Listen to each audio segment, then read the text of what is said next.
الرحمن الرحيم السلام عليكم ورحمة الله وبركاته. Peace be with you. We talked about history and we talked about us as human beings within this history and understanding that our story has to do with the global history of humankind.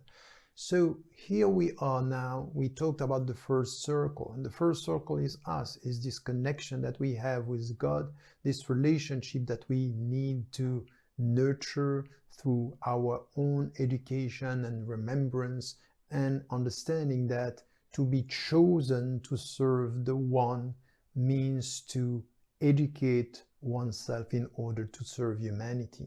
So it's a circle, virtual circle, where we are working on ourselves, and it's quite demanding. Now, this is the first circle, and there is a second circle straight away. When and where do we find this first space of socialization?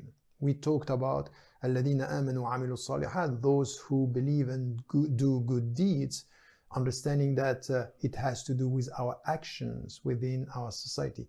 The first space, the second concentric circle is our family.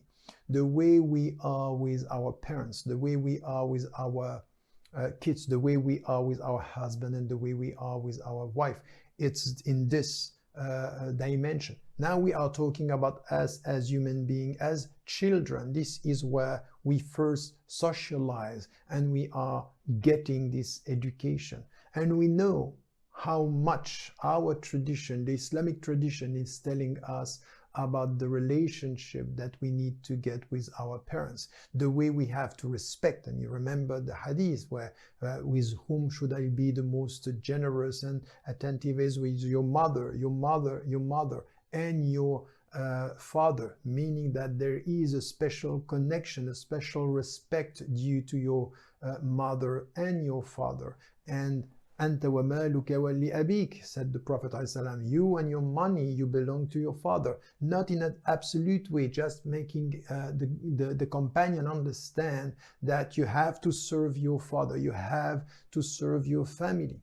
And also الجنة تحت أقدام الأمهات, so the paradise under the feet of your mother or mothers. And this is a disputed hadith, by the way, but the meaning of it, it's true. The meaning of it is you, as you are connected to God, if you understand the very meaning of this relationship to God, you need to nurture this relationship with your parents.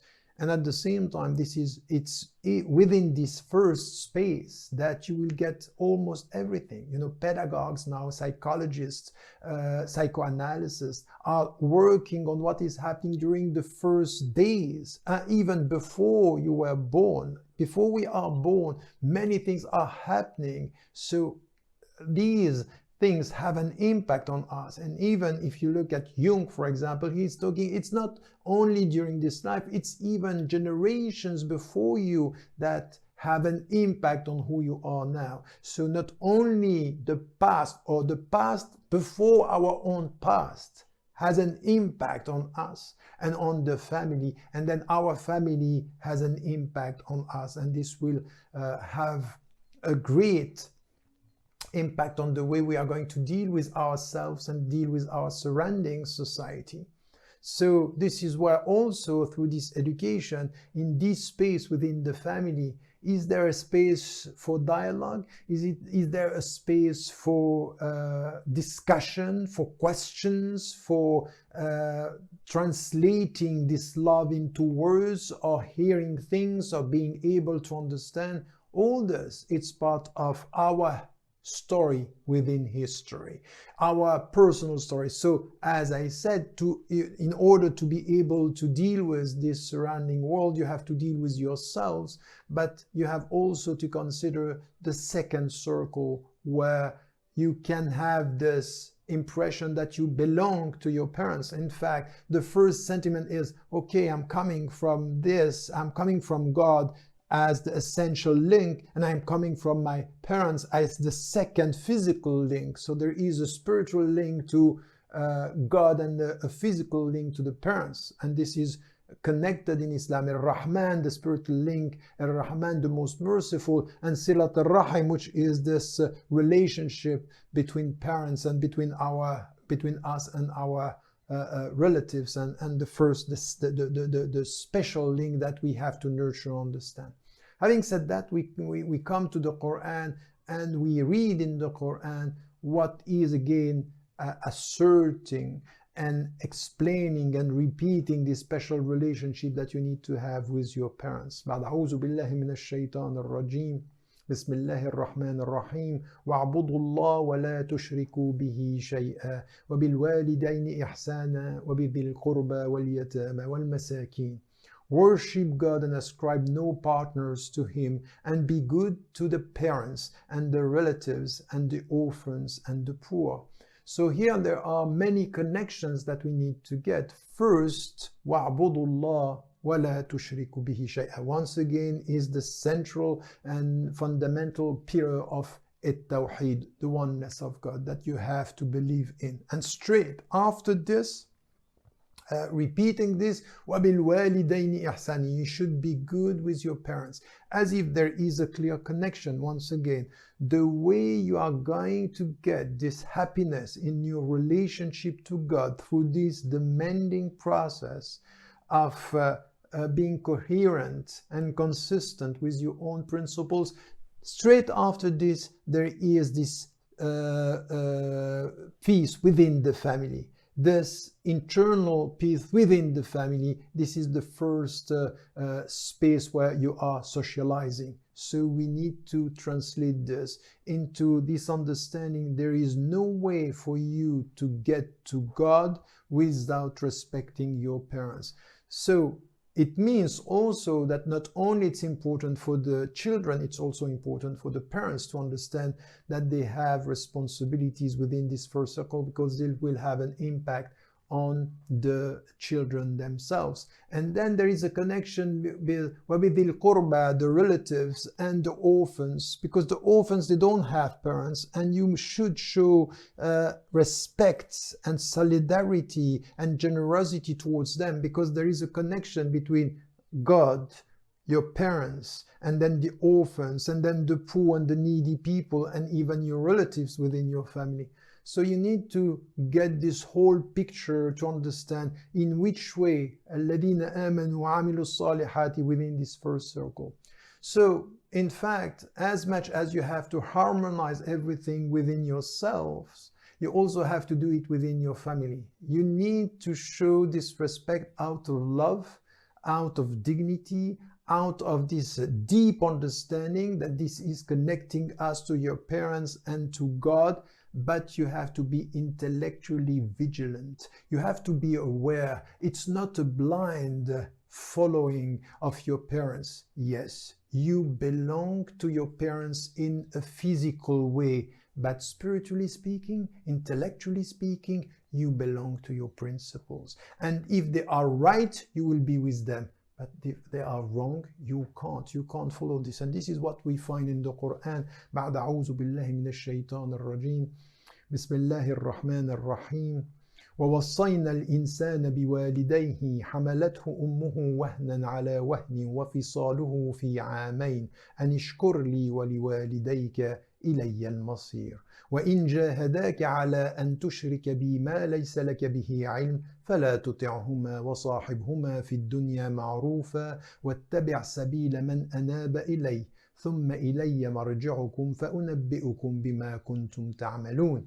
We have entrusted the human beings with the care of his parents. His mother carried him through hardship upon hardship, weaning him into years. So give thanks to me and to your parents. To me is the destination.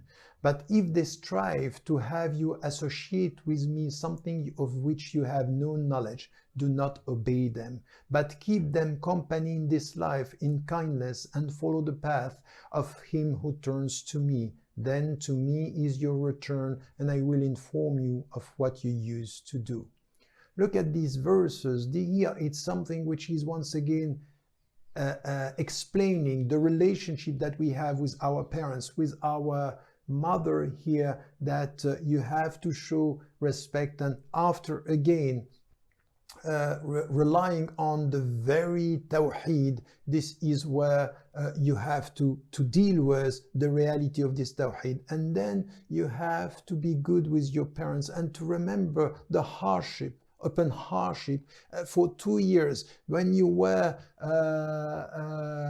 young, when you were a young children, a baby, she had to look after you, and it was not easy. So this suffering, it's part of the recognition that you should show towards your mother and towards your parents. And in this process, the parents happy to have a baby, and the baby reminding when he's adult how difficult it was, both should thank God for this. But what is said just after this, وَإِن جَاهَدَاكَ عَلَىٰ أَن تُشْرِكَ بِي, if they are asking you or pushing you to associate to me something you don't know, don't obey them.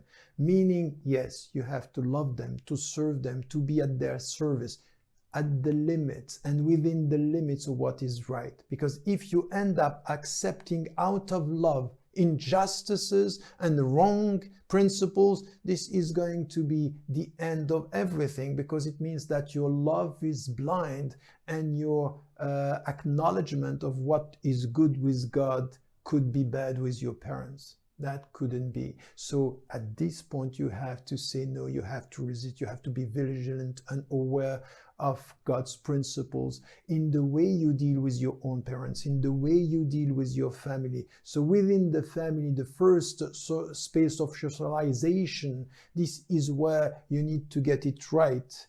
You have to know the principles. You have to nurture love, education, and demanding commitment toward principles, and to remember, yes, my father, yes, my mother, yes, my son and my daughter, I love you, I belong to you, or I am your parents, but you should know that first and foremost, I belong to God, and God is telling me you belong to your principles. So I will be with you in what is right. I will resist anything which is wrong.